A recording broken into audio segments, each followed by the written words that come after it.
What is going on, everybody? My name is Ciara Lawler. Welcome back to another week of Weird News Wednesdays. This is the Here's for Hire podcast. We are back again talking all the strangest news stories from around the world. We talk about the news that the real news is just too afraid to talk about. As always, I am joined by my partner in crime, Mr. Shaun Meehan. Shaun, how is it going? I'm good, Connor. Interesting question mark placement in that intro this week.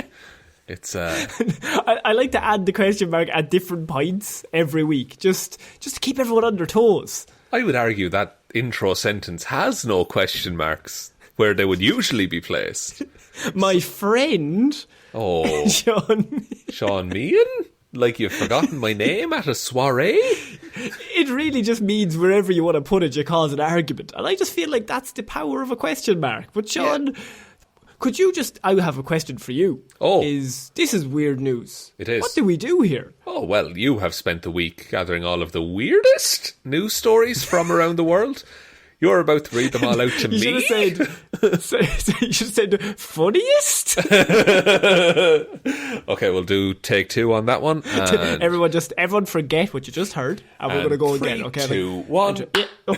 Cool. Okay, go on. Yeah. You have spent the week gathering all of the funniest news stories from around the world. Oh, thank you very much. Right off the cuff.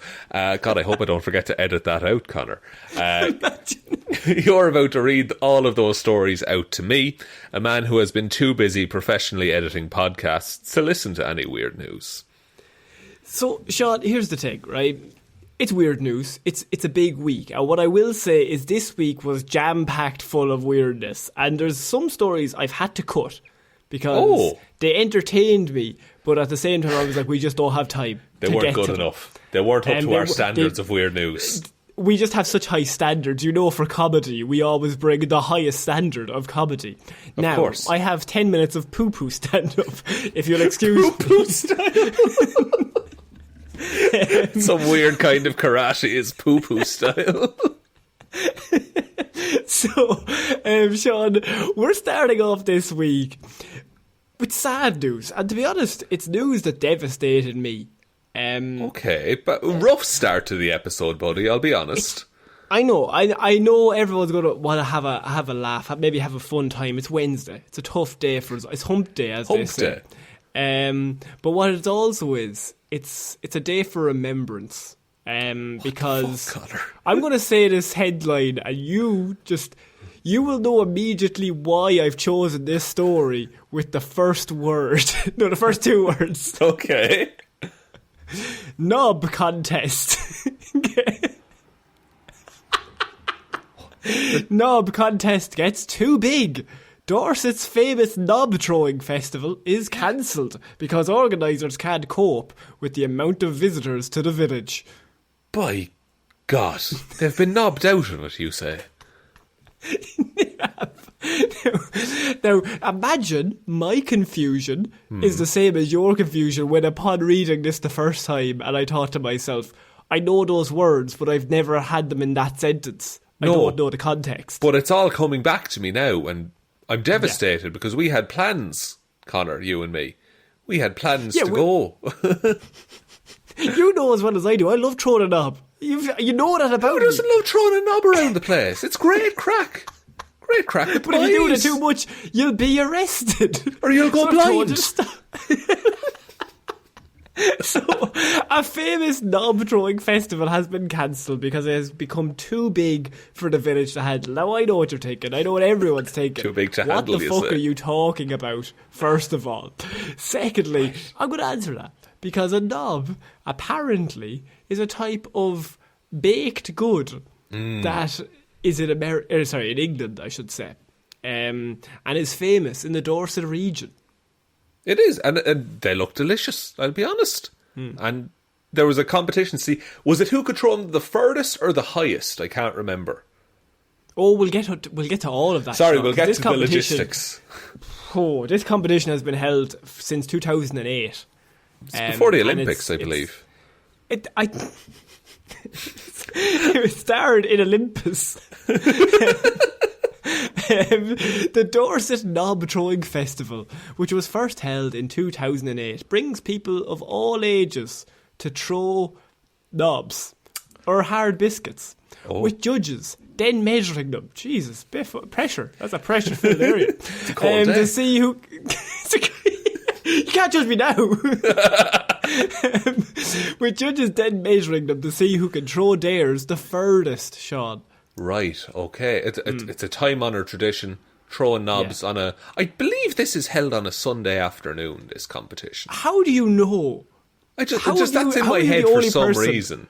Other than the people of Dorset that know of this competition. Although apparently a lot of people must, because it's now become too popular. It's gotten too big for its own boot. It's gotten too successful, much like this podcast. It's gotten too big for its own knob.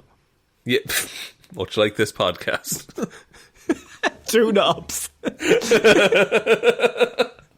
It has become massively popular in recent years, Shaun, and officials added that they were also facing a knob supply issue, saying agreements to provide the biscuits for the event games also took much longer than anticipated, so they couldn't find the knobs. So they wanted to throw the knobs, they couldn't find the knobs. It's a massive knob competition. You can see why I've thrown this into weird news, if nothing but for a 4-second gag. Of course. But you have to go knob hunting now if you want to go throwing knobs with your family. If this headline is floating around the internet on any given week, I would be not doing the listeners my due diligence if I didn't throw it in to weird news. Also, the reason this is funny is that in Ireland and I think England, knob can also mean willy.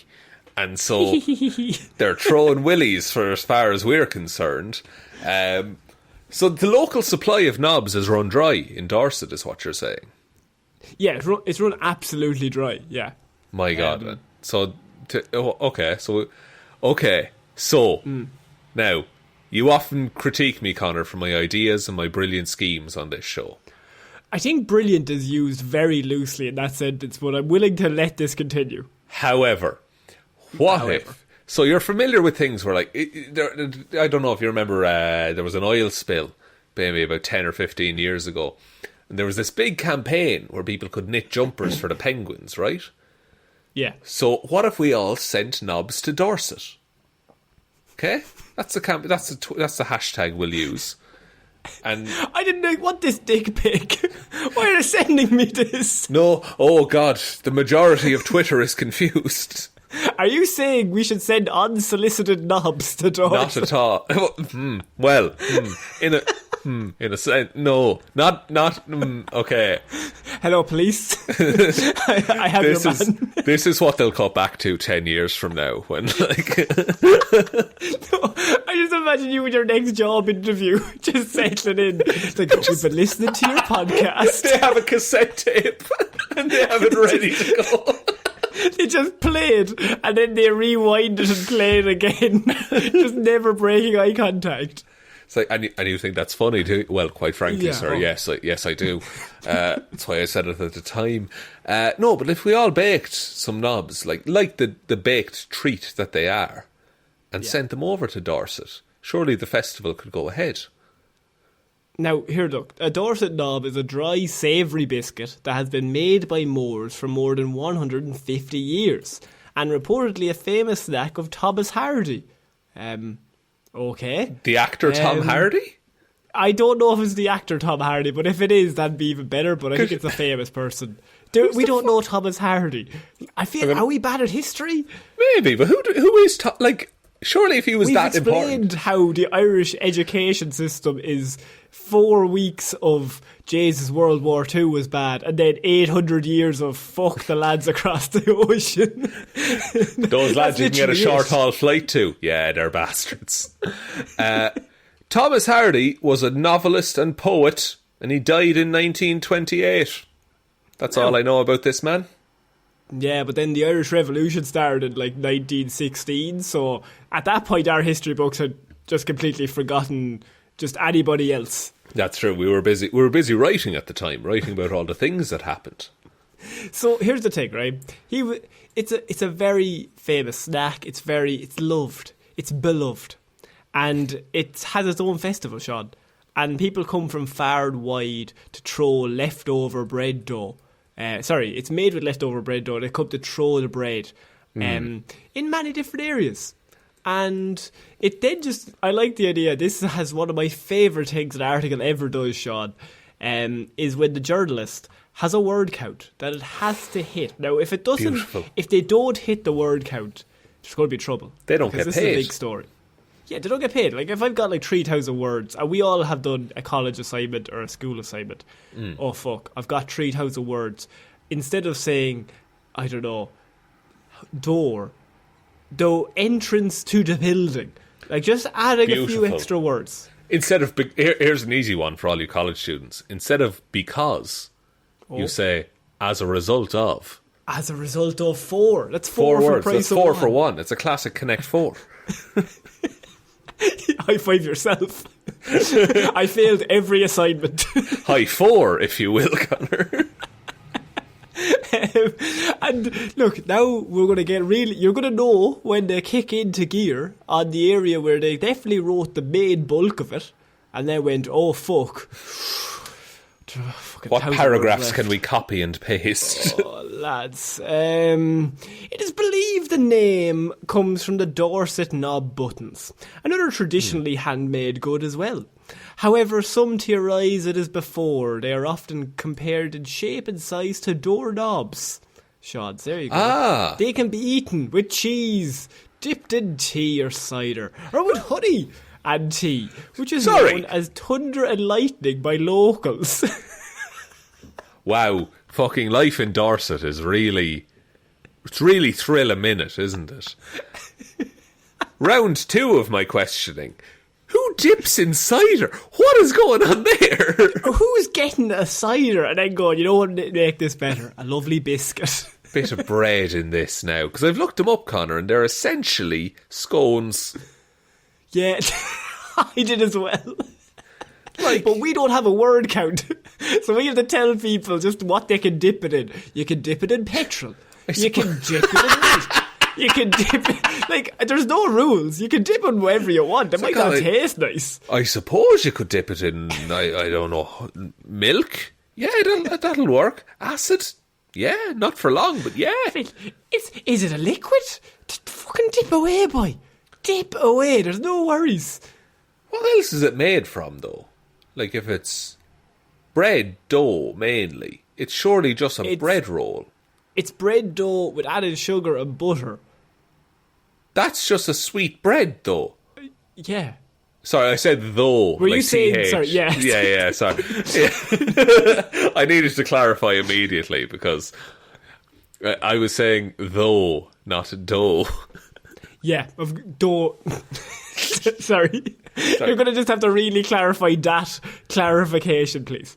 I will clarify that clarification. So, yeah. Originally in that sentence, yeah, I was saying that's just a sweet bread, THOUGH, though. Okay. But quite humorously, I could also have said that's just a sweet bread dough, DOUGH. We don't have a word count on this podcast, do we?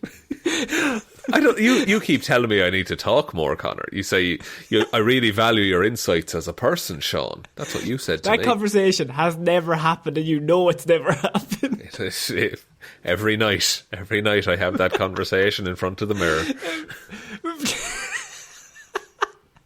We had over 8,000 people attend the 2019 event, meaning it has reached such a size that it simply cannot be run by a small village committee. We've looked at various options, but sadly, we couldn't make any of them work for this year. We also sadly lost the support of our event management team. Right. Lost the support? What did you do to lose the support? What falling out could have happened between the Dorset knob throwing competition event management team? What do you mean? Stop saying "do" in sentences. Just slapping me around the face. Shaking them. But my issue, right, and I get it's not specifically, it's not Dorset I'm considering here, but surely you could do a UK-wide knob throwing event, right? What happened to all those stadiums they built for London 2012 Olympics, Connor? They're just sitting there. Just sitting there going idle, having big lasagnas made in them and things like that. And so, that's an early days lockdown reference. A conspiracy. Conspiracy to build a big lasagna. I think it was in Wembley. I think it was Wembley because there was no games being played, so they made a lasagna there. Just to help feed everyone at the time. But the grass would get in there. It would just make no sense. What do you not put parsley on top of a lasagna, Connor? It's not under it. You don't start it on the bed of parsley. It's an upside down lasagna. Have you ever had an upside down cake? No. A cake, yes. Lasagna, no. Right, well, it's made of dough, and so you'll be grand. You'll just turn it upside down, turn Wembley upside down at the end. You'll have a lasagna in the Thames. You can dip it in water. It's fine. Dip it in cider, if you want. Where would we put the cider? Oh, well, it's got to be Wimbledon, surely.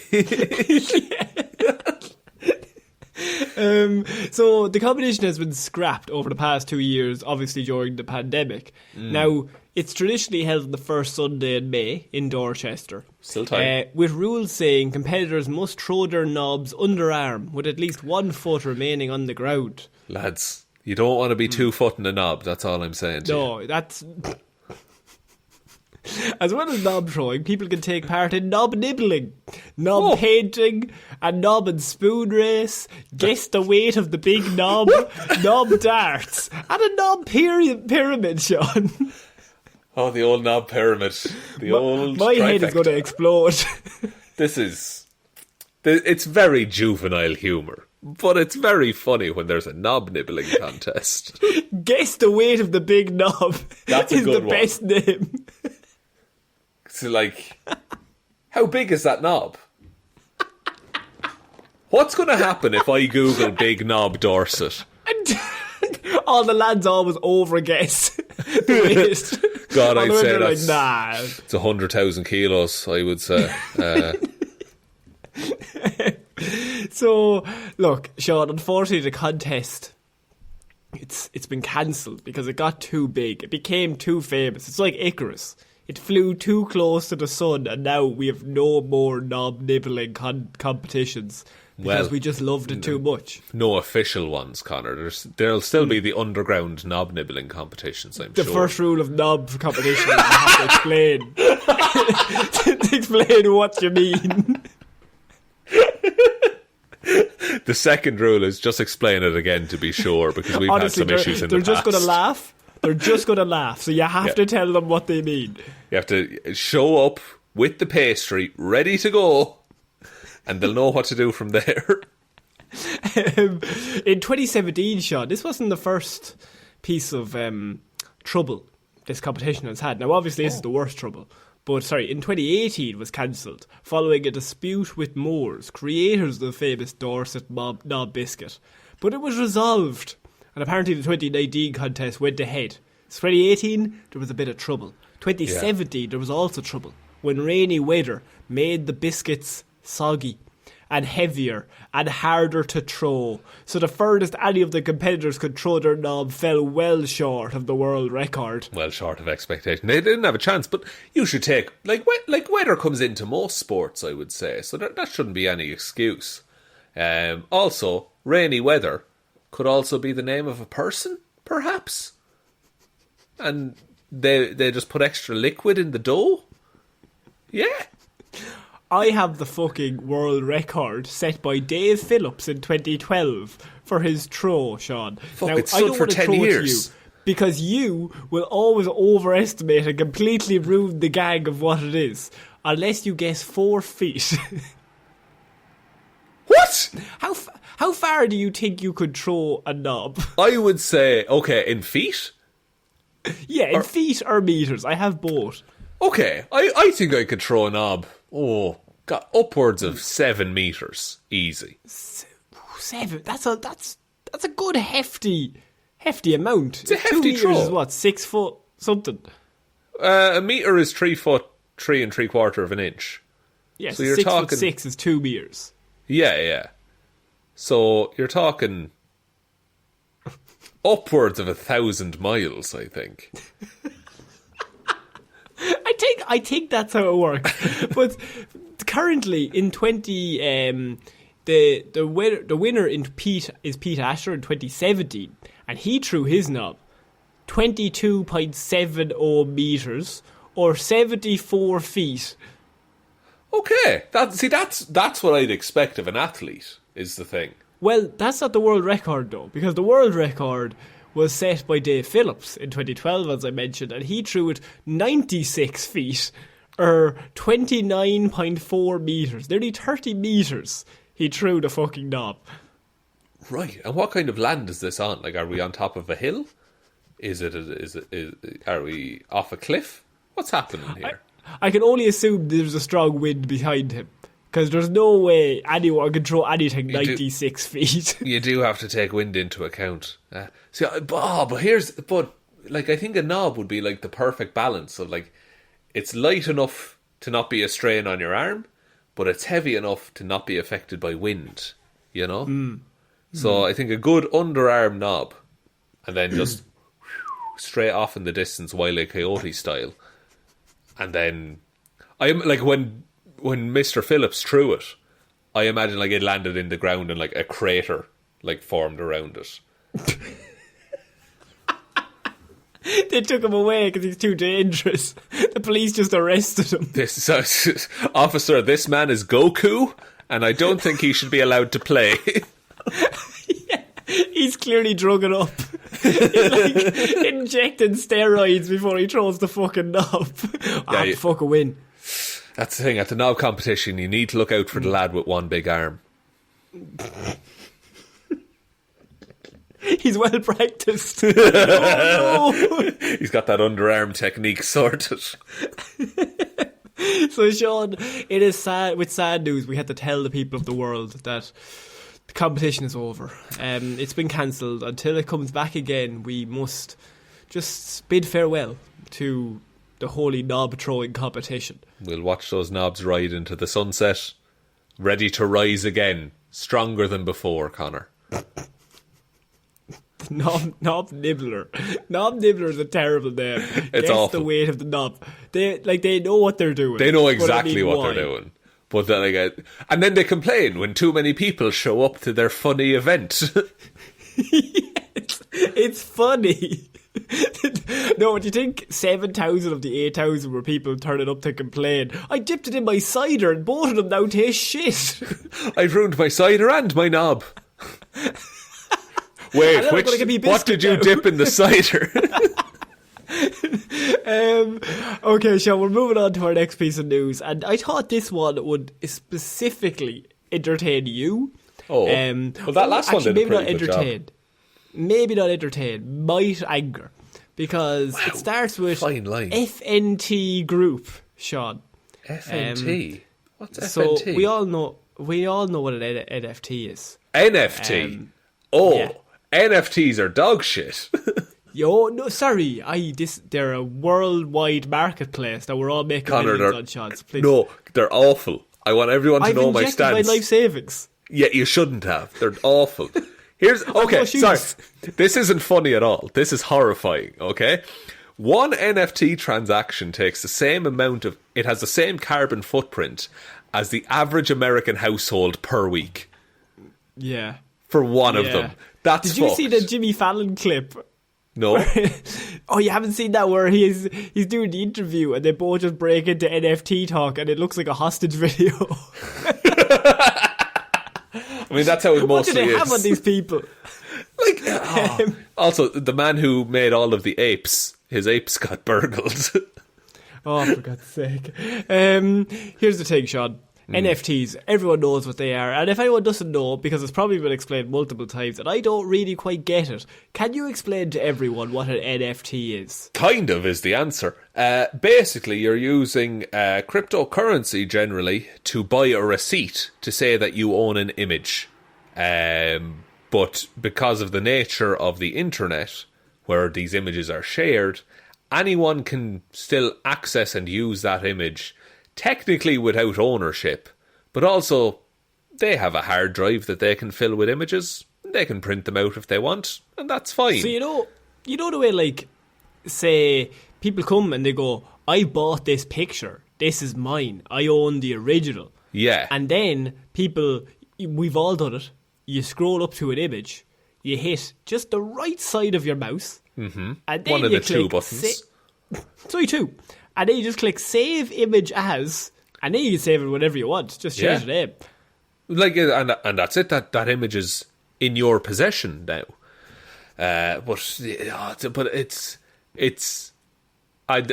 beyond the scope of this show, I'll be honest. But it's also it's really dumb just as a concept. Because you're not buying anything. You don't fucking own this. If the internet turns off tomorrow, all of your money is gone. Look, here's the thing. We don't normally come down harsh on one side or the other, but lads. I'm always like too old for this shit. I just adopt the lethal weapon meta. No. Leave me alone. Like when I could like transfer my Pokemon to a friend through a link cable. That's the limit of it for me. That's all I want in life. That's as much as I want. We both want Pikachu. That's all I need. And I want a Graveler, right? But I need to trade it to Connor. So it can evolve. Well, look, this NFT group, Shaun, they've gotten into something you love. And in a very funny way, because NFT group buys copy of Dune for €2.66 million. I heard about this, but they didn't actually buy Dune. So, a lot of people might be very bored. They might not even like this story, but it's very funny to me and you, I think. I think so. Here's the thing, right? Dune was one of our favourite movies, and it's a very famous book. Very famous. Book series, I should say. Came long before Star Wars. Basically is the origin of Star Wars, Game of Thrones, everything you like. Dune was like the first of all that stuff. And it was written by Frank Herbert in, was it 71? I think it's 71? Yeah, 70? I think it was published in 71. It was written in a magazine, I think, in the 60s, like the late 60s. Okay. But for function, in all honesty, 71 is fine. So, a group of crypto enthusiasts has made an unusual purchase, a rare copy of Dune by Frank Herbert, for a staggering $3 million, or €2.66 million. Wow. It's not an occurrence when a book expected to fetch €25,000 goes for 100 times that amount, which I don't know if that maths checks out. But the stranger part is that the buyers, a collective called Spice DAO, appear to believe that owning an early copy of the hit sci-fi about space worms gives them the copyright to Dune. So what's happened here is people on the internet have bought a copy of Dune. Like, you would go to the bookstore and you bought a copy of Lord of the Rings. Yeah. And they now own Lord of the Rings, correct? They now own Dune. Yeah. No, they think they own the copyright to Dune. So if I go down and I buy a magazine or a really early comic book of Batman, do I own Batman? No, because those rights belong to the publishing company.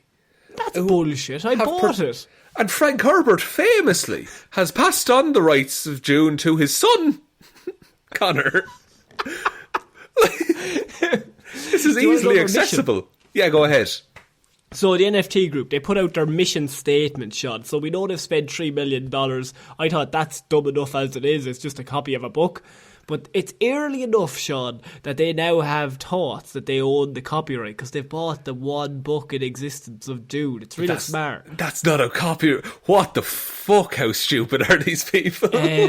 Now our mission is to 1, make the book public to the extent permitted by law. 2, produce an original animated limited series inspired by the book and sell it to a streaming service. That makes it less public. Support derivative projects from the community. They're going to support the community on a thing they now own. Star Wars is basically Dune. I just want to make this clear. In fact, they have bought none of these rights. They bought a book. They bought is it a digital copy of a book? That's the NFT part of it. I think they bought the digital copy of the book. Or maybe they bought the real life. Either way, it's about the same price, sure. Yeah, it's an NFT is non-fungible token, meaning it can't be imitated, right? But anyone What's more imitatable than a book? What's more imitatable? Gutenberg would like to know your location, please. You don't normally get a Gutenberg reference. Not often on this show, but Jesus Christ, how Gutenberg thick would like to know your location. In terms of, lads, what's going on here? What's happening? Were you not even listed? Like, we can print literally millions of these jokes. I destroyed the church with this machine. And now you spend 3 million quid on a receipt, sir. So the idea is that they're going to buy a first-of-a-kind purchase of a culturally significant work, then issue a collection of NFTs that are technically innovative and culturally disruptive. That sentence means nothing. It's a bunch of words, though. It's a bunch of words. It's a bunch of article words that will drive up the clicks. But that's nothing. They're not saying anything. Yeah, tell me the plan. Though? Yeah, go ahead. The plan is they're going to buy the book, convert the book into JPEGs, then burn the book, meaning that the only copy remaining are the JPEGs, Shaun. It's this fucking genius idea. Okay, one, it's a bit Hitlery, isn't it? Second... Fahrenheit 451. Literally. Don't... If part of your plan ever involves, okay, and we'll just burn this book, just stop. Because you're the bad guy already. Yeah, if you're burning books so nobody else can have them, are we the baddies? Are we the baddies? And then their plan is to sell off those JPEGs of the scans as NFTs. But surely if they had noble intentions, all of those JPEGs would just be put on some kind of website where people could download them freely, not have to pay. But how are we going to make money from that? But these folks don't sound like they're about the money, Connor. They're about freedom of ideas. I mean, if we're breaking this down, they've bought a copy of The Lord of the Rings. They've took pictures of every page. Then they're going to burn their copy of The Lord of the Rings.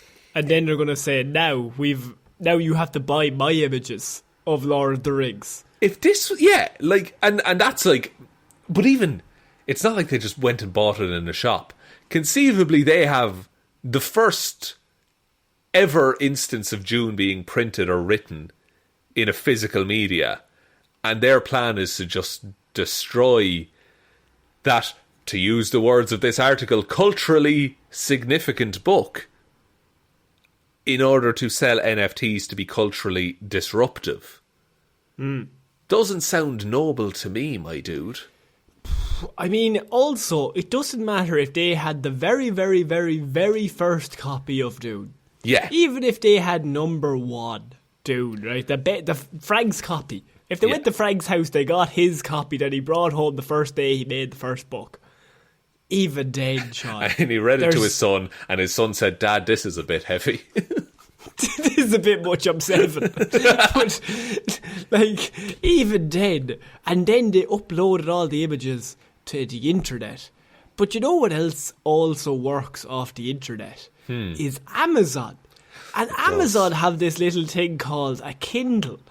And that kind of works online, Shaun, I would say. So all of the images of the book have already been put online because they have to buy a digital copy for a Kindle. Yes, yeah, and just because it's the first edition of anything, it's not this all books aren't kept in some kind of giant library of Alexandria where there's one all the references coming out today, there's one copy, and whoever owns that it's not Excalibur that you pull it out and you're the King of England. The book is written and then it's sold and someone then owns it. The rights to bring this book. Up because I do think it's kind of funny that they spent this much money on it. What you'll probably end up happening is you'll realise the people selling it and the people buying it were the same people. So ultimately, doesn't matter. That's another thing. NFTs, they're absolutely for money laundering. That's the main reason for them, I would say. Because if you can spend 60 million on one thing and have it make sense somehow, surely that's where you're going to funnel all your money into. Yeah, obviously. That's where I funnel all my money from the mob. Also, this episode is available on the blockchain. Can you do a podcast NFT? Can you do an NFT podcast, do you think? Should I tag this NFT and everyone will get mad at me? You know, we did a thing at work, like training, and then like they were teaching us about blockchains, and I remember like I was really concentrating for like the first 5 minutes, and then I was like, this is nonsense. Fine, like my life is better. Like I'm sure smart people know about this, but my life is better not knowing these things. Exactly. Yeah, it's like I'm happier. Legitimately, I can say in ignorance. Like, same as if I was a doctor. I'd be fucking miserable all the time. Stop telling me things. Stop making me know what's wrong with me at every waking moment. We're moving on to our next piece of news, Shaun, because I wanted something to wash the NFT taste out of our mouth. But I just thought that was funny that they bought a book for that much money and they think this is their plan and it's the dumbest plan I've ever heard. I think that might be the worst plan I've heard in about 5 years. Conceivably, there's a first edition of the Bible. So there's no other copies of that. If we get that one, we burn it. There's no other copies. One-way ticket to heaven, boy. We're laughing. We turn to God, give us the high five. You figured it out. Fucking legends. So we're moving on, Shaun, from those awful boys to one very good boy. Because I have stranded dog saved from rising tide after rescuers attach sausage to a drone. Yes. My goodest boy. What kind of dog? What kind of sausage, Connor? As the tide rose, it began to look perilous for Millie the Jack Russell Whippet Cross. She's only small. Oh, man. Oh, Jesus. She's only small. Who had defied the efforts of police, firefighters and coast guards to pluck her from treacherous mud flats. So the rescuers had to think imaginatively and came up with the idea of attaching one sausage to a drone and hoping that the scent of the treat would tempt Millie to safety, Shaun. Wow. So was it a cooked sausage, a raw sausage? What are we dealing with here? Would you be happy with a turkey sausage? I would be happy with it. It's very lean protein. Yeah, I'll take that. Yeah. I love a turkey sausage. I love a turkey anything. Except turkey, just plain. It's very dry. Got to put jam on it. It's a bit bland. Yeah, anything turkey is all it's pure protein, as you said. It worked gloriously on bulking, Shaun, for I'm fairly yoked myself, Connor. Yeah, getting that beach body ready. It worked gloriously, and Millie has been reunited with her grateful owner, following the dangling sausage to higher, safer ground. Millie disappeared after slipping her lead in Havant, Hampshire. What are you laughing at? I was going to... No, I can't. I genuinely can't say that. When you said... can you say that line again about the dangling sausage? Dangling sausage to higher, safer ground? That's how my parents met. Okay. and after frantic public appeals, was spotted on the mud flats. So she went missing. Spotted on the mud flats. What are mud flats, by the way? I'm going to look those up. You look them up. In danger of being engulfed by the tide, she resisted efforts to encourage her to a safer spot. So she's just like, nah, mate, I ain't going back. This is my level. This is my chance for freedom. It's my life now. But she's probably fucking terrified out of her minds as well. Also, these mud flats look dangerous, is how I'll describe them. Very wet and very sinky. My favourite line of the whole article comes from... I can only imagine a legend in his own right, Chris Taylor. And man with two first names. I want you to imagine Chris Taylor, who's the chair of the Denmead Drone Search and Rescue Team. Good. And what happens is, I want you to imagine Chris, okay, he's in his office, they come to interview him, and he's going to take one slow drag of a cigarette when he talks to the journalist. So he's going to take a big inhale, and then he says... It was a crazy fucking idea. It shouldn't have worked. By all accounts, we should all be dead. It said like, I got told it, and I was like, that's never going to fucking work. But one of the lads said it would, and I decided, we're not attaching a sausage to my fucking drone. It costs about €300 to get that drone in. Jesus Christ. He's there in, like, the community, like, panic room, and he just, like, scratches his nails down the blackboard. He's just like, you want a dog? Oh, I'll get you a dog. And dead or alive, I'm getting that dog back. And they're like, no, alive. Alive. Just alive, please, Mr. Taylor. All right. He's like, he's got the shotgun out. He's like, he puts it away. He's for like, fuck's sake. He's sharpening a knife as he's speaking. he had a knife and a spade. It was like, he had to put the two of them slowly back in the wall. Oh, fuck it, fine, give me the sausage. He's tying a knife to the back of the spade. It's like he's ready for anything. In case anything comes up. It was a fucking crazy idea, he says. But instead they pressed ahead, Shaun. And the rescuers calculated they could attach a single sausage to a drone. Imagine the person that came up with that plan.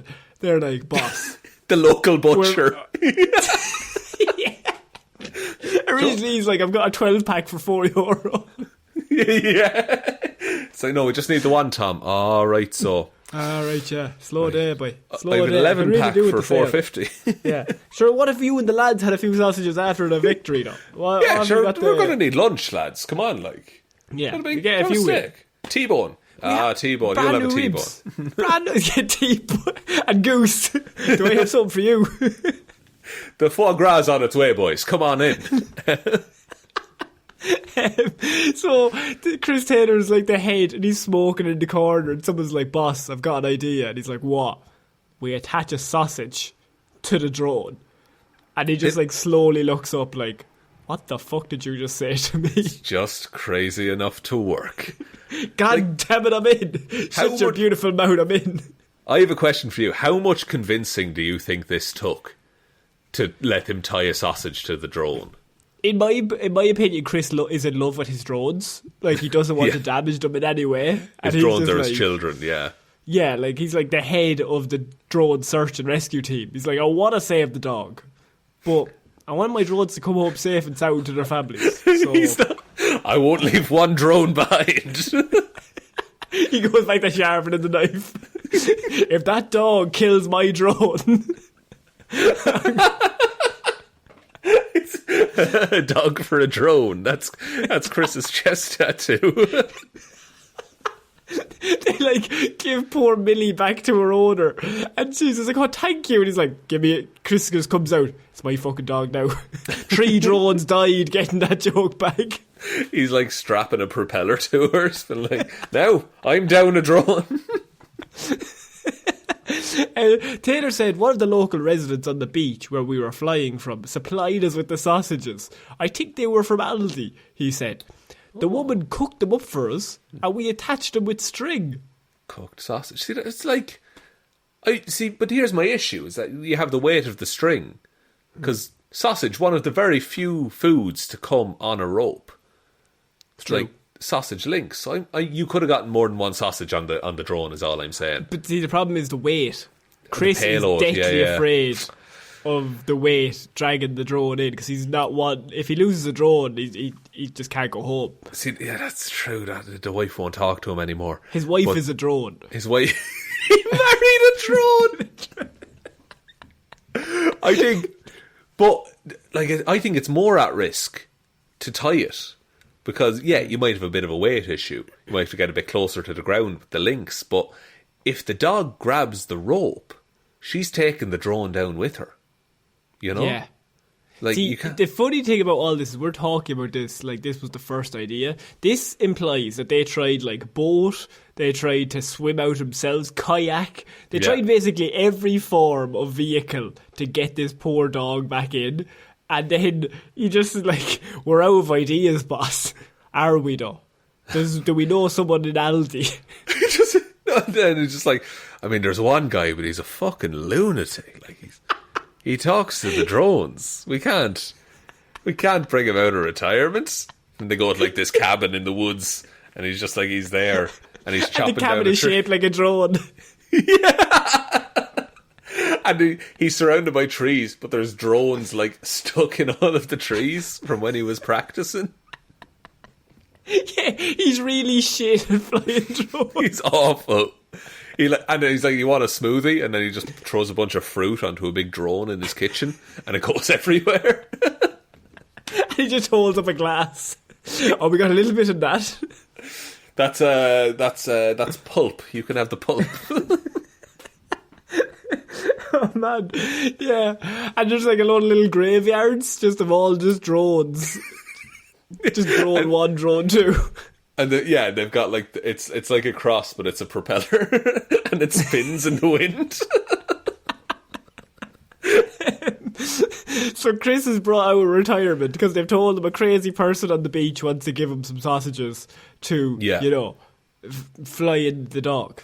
And so then Emma Oakes, the care manager, said, relief just poured over me. It was absolutely fantastic to have the dog home because Millie really likes food and she'll eat anything you give her. Raw carrots, cucumber, very strange 2 things she picked, but she much prefers sausages.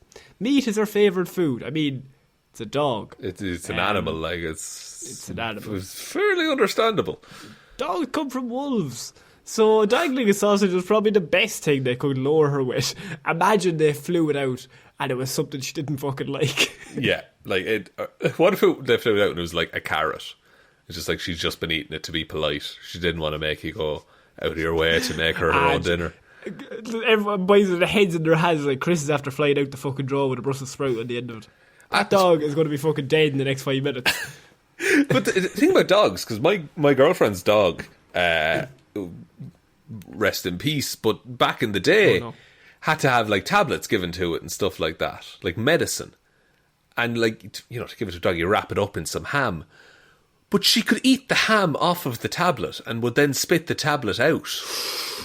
Devil. Like, that absolute devil, absolute talented dog. But like, if that had happened here, where she had eaten, I don't know, the string and left the sausage, God, we would have been in a pickle. Pickle, there's another one. That could have been dangerous to give her. Who attached a gherkin to the end of the Chris? Oh, I really like gherkins, I'm sorry. Oh, lads. I had a McDonald's earlier on. I was loving it, boys. I thought that's the best bit of this burger. I had a McDonald's and I was ba-ba-ba-ba-ba. You know what I mean? You know what I'm saying? Get out, Chris. And he gets into his drone car and flies away. It's a regular car, but with drone sellotape to it. And he just makes drone sounds as he drives.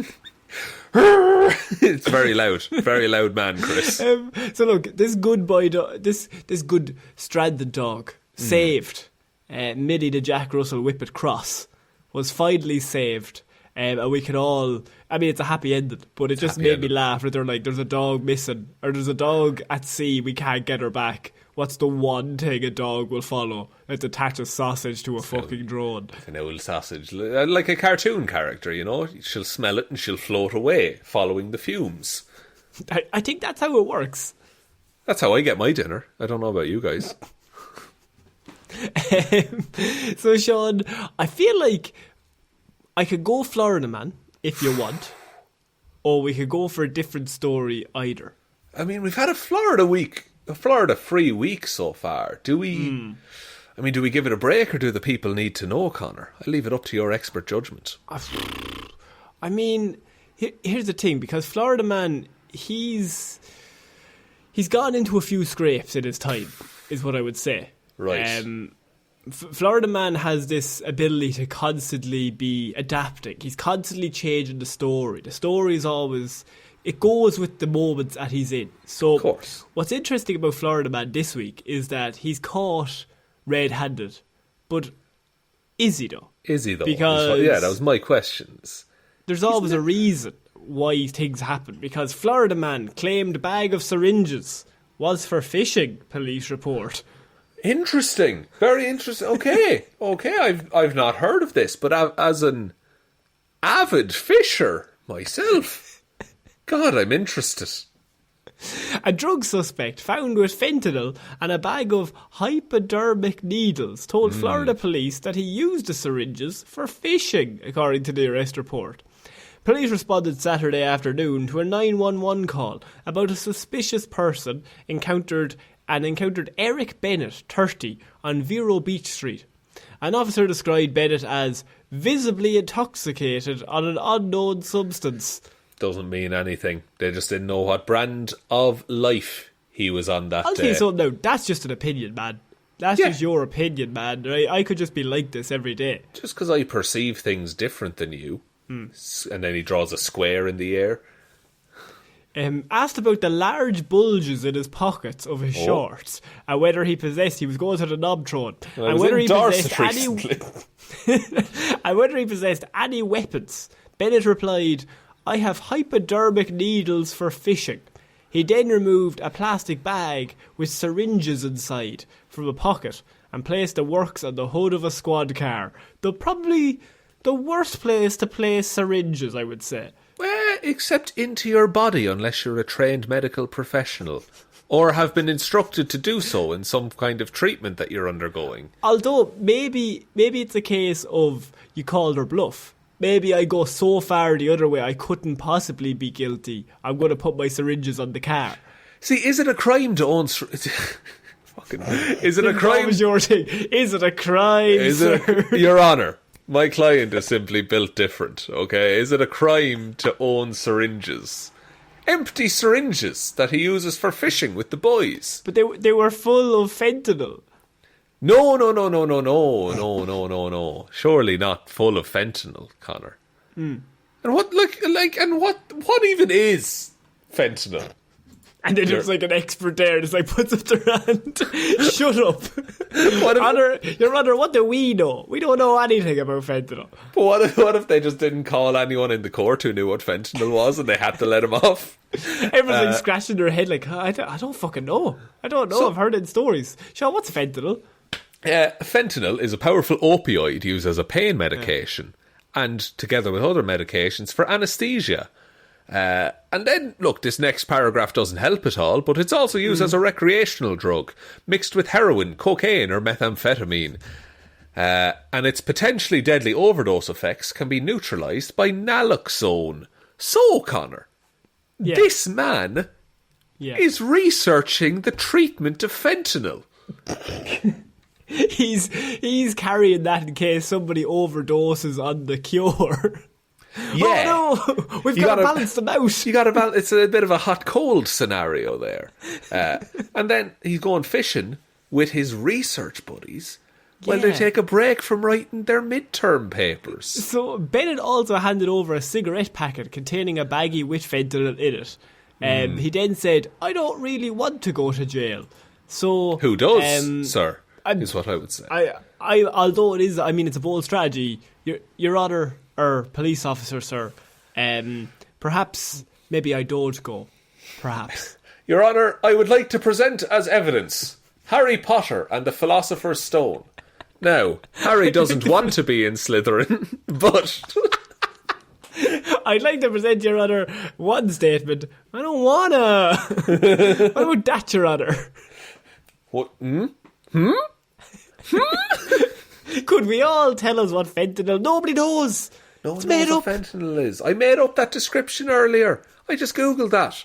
Who knows? You can write anything on Google. He was arrested, this Florida man, on grand theft, DUI, driving without a licence, possession of drug paraphernalia, and probation violation, which I love as the last one. But none of that. He was not arrested for being a bad person. Can I just tell you the main thing that I feel like the defence might bring up in regards to Bennett? When I know you are his defence lawyer, but and best friend. You're always best friends with all of them. But I would say the prosecutors might bring up the fact that when he was arrested there a few days ago, Bennett was not carrying any fishing equipment in the car or on his person. Except for his needles, which are fishing equipment, as he previously stated. With needles, just flying them into the water trying to catch them. Have you ever played Hitman, Your Honour? Did you ever see that scene in Mulan where they're picking fish out of the water and she accidentally grabs that guy's foot? He was doing that, but with syringes. Yeah, so you got to sneak up on these fish. They're slippery, you know, and it's They'll much make a man kinder. out of you, Your Honour. Now, if you'll excuse me, I'm about to go to first verse. Boy, was I a fool in school for cutting Jim. Am I right? Am I right, Your Honour? So Shaun, he's found with no fishing equipment in the car or on his person. He says he has the syringes full of drugs for fishing. What are we to make of this? Have we considered the fact that maybe he... Okay, you're going to think this is far-fetched, okay? You're talking to the jury. They're all just looking up. Like, but hear me I out. think this is far-fetched. Hear me out, though. So, he originally started as a fisherman, right? Brought the rod, brought the net, brought the waders, other bits of fishing equipment. But then, over time, he became friends with the fish, Connor. Okay. Got to know them on a personal level. Realised one of them had a bit of an opioid problem, you know, a bit of an addiction, if you will. And so rather, he's a fish. It's not me with the opioid addiction. It's the fish. But like, that fish isn't going to get treatment in any recognised facility. I've said the 3 rehab centres. He just keeps leaving. He's swimming upstream. Not swim. You know, that would be easy for him. Yeah, but he's tapering him off, shall we say, with the syringes of fentanyl, just to bring him down. You can't quit cold turkey. That'll kill the fish. Got a little heart. Unlike the big heart that this man has for helping his friend. So that's why he was on his way to go, quote-unquote, fishing, without any fishing equipment, Your Honour. Yes. And it's just like a tumbleweed just blows past. And a slow clap starts to build into thunderous applause. Even the judge stands up. You're going to jail. Get him the fuck out of here. So Florida man has been arrested. He had syringes, but I mean, I feel like he might have been going fishing. I don't know. It seems to all make sense. The way I've laid it out there, I think that it's an ironclad argument, you know. There's no... You've kind of convinced me. What can I say? I'm the best lawyer in this city. Sip of whiskey, look out the blinds. Everyone stands up. Slow clap again. Oh, thanks, folks. Now you can all leave, please. An easy this is my home. Shaun, I think that's it for this week's Weird News. What a week of weird news. We spent about 20 minutes talking about knobs at the start, but after that... I knew that was going to happen, but I thought it would be funny. And then after that we saved some lives, what can I say? But would you like me to take us out, Connor? Yes, please. Thank you, everyone, for listening to this episode of Weird News Wednesdays. We will be back on Friday with Hero or Zero, Monday with Movie Mondays, and next Wednesday with another episode of Weird News Wednesdays. Big thanks to everyone who supports us over on Patreon. That's patreon.com/Heroes for Hire podcast. Shoutouts, of course, go to Waffles, and the Morbius of Madness is watching the moon fall while Flash points at the Batman's death on the Nile. You made me take a breath in the middle of that, Waffles. I am livid. Thank you. Also, Ciara Lawler, David Clarke, Ed Ball, Joe Burney, Róisín the Wife Palmer, Ryan Right Time Evanson, Shaun Grow Your Mo for a Bro Jamieson, Dominic, Jessiah Florida Gal Green. Anna wants you all to adopt, not shop, and remember to spay and neuter all your pets. She is totally a crazy cat lady and likes everyone to know this fact. Hjelmroos. Lil Dicky. The end of the world had come, and only 2 Irish lads and their podcast survived McGrew.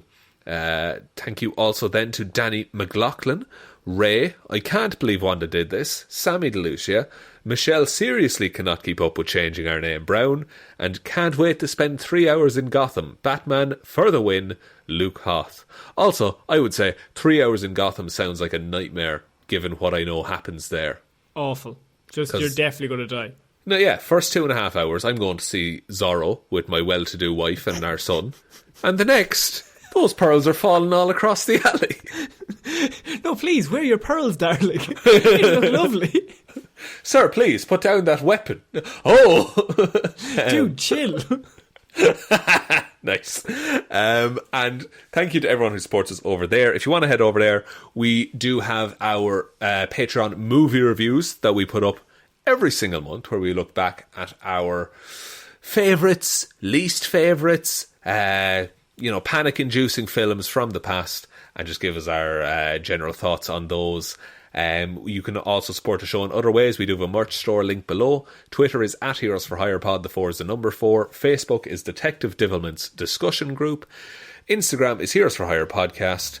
And best way to ever help out the show is to tell one human being that we exist. Just a one, please. And I think that's about it, Connor. I think so. So I've been Ciara Lawler. I have been Shaun. And we shall see you all next week. Bye. Bye.